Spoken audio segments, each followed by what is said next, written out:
Welcome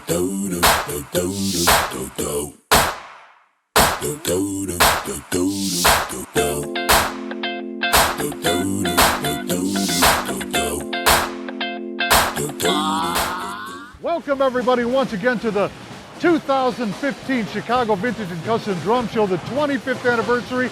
Jim Messina is my name for Vintage Drum Talk, along with Joe Luoma once again. Everybody. We had a great interview yesterday out at the Rebeats Cafe. Oh, we had a blast. And now we are at Joe's booth here, and he's promised to show us a lot of CAMCO stuff this year. And he really did come through, because we're in just a field of CAMCO.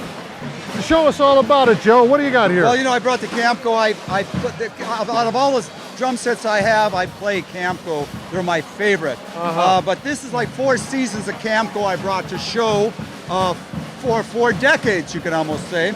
Starts out with George Way, incorporated in 1955, and through the 50s. George Way right up to the summer of 1961. We go into the Oakland era, and they started out with 4-ply shells, and in the Oakland era, they went to a 6-ply shell right into Chanute, Kansas era, but they're both very similar drums. Wonderful drums here. Nick Ciroli, Tijuana Brass, a lot of people. 14-inch? Yeah, beautiful. 2012, 14 matching snare, very common for the Oakland era, because this would be like a Nick Ciroli set. And they sold beautiful. A lot of those wonderful sounding Jasper shells. Now, in about, I think 73 or 74, they went to LA, Los Angeles, and they went to a killer shell, and more of an undersized shell with a lot of timpani action on the drum heads. And so from the 70s. Now, Joe, did they change the badge at all? I mean, we've got the same cloud badge, black color, yeah. Well, they wrote Los Angeles instead of Oakland. I did notice that. Okay, yeah. Yeah, that's because fantastic, beautiful sets. And then the last era of CAMCO, which a lot of people don't really know too much about, is the Hoshino era. That's where Tama Hoshino bought the name and the CAMCO, the pedal and stuff, and they started making CAMCO drums in 79 and early 80, and these are beautiful drums. A lot of people don't know it because later on, when they went to their Superstar series, they used the CAMCO name for their entry level. So unfortunately, a lot of people think that entry level Hoshino kit, they associate the CAMCO name with that, but these drums are made in the USA, maple shells, and the shells were either Jasper or Keller. That'll probably come out in Rob Cook's new book when he does the research. I'm sure Ken Hoshino, who lives in Japan, will know the answer to that. And that's it. These went right into 1980. So from 1955 to 1980, there you have 4 seasons of CAMCO. 4 seasons of CAMCO right there. Well, I want to see a little bit more of your booth here, Joe. Okay, let's see, what do we got left here? We got, we got to look at this drum. Let's take a look over here. George Way himself put this drum together. You could either call it a salesman sample or just a display drum, but look at that. It has the different finishes on each panel. And what's really cool about this drum is, I should actually have a turntable, shouldn't I? Yeah, we're doing fine. It has 2 versions of black diamond pearl. Look, there's one. Now note the difference, guys. This, a lot of times we talk about diamond patterns in pearl. Sometimes they can be larger. In the 60s, they get smaller, chip type. But that's something to pay attention to. And you can definitely see the vividness, the difference, the tighter pattern, as opposed to a little bit earlier here, right? Yeah. And, look, Elkhart, this is, where did you get this?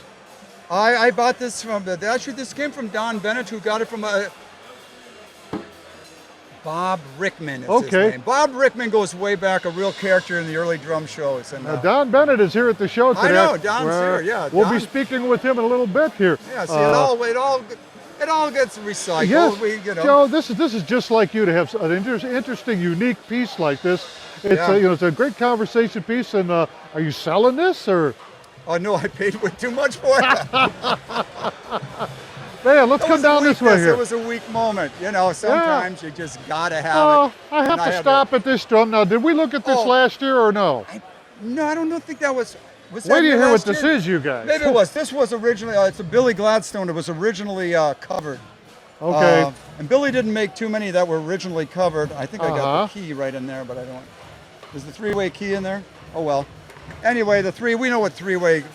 We looked at the three-way key before when we were talking we might about. have looked at this one last year. This is that three-way system we talked about last year. The cool part about this drum, we don't know who owned it.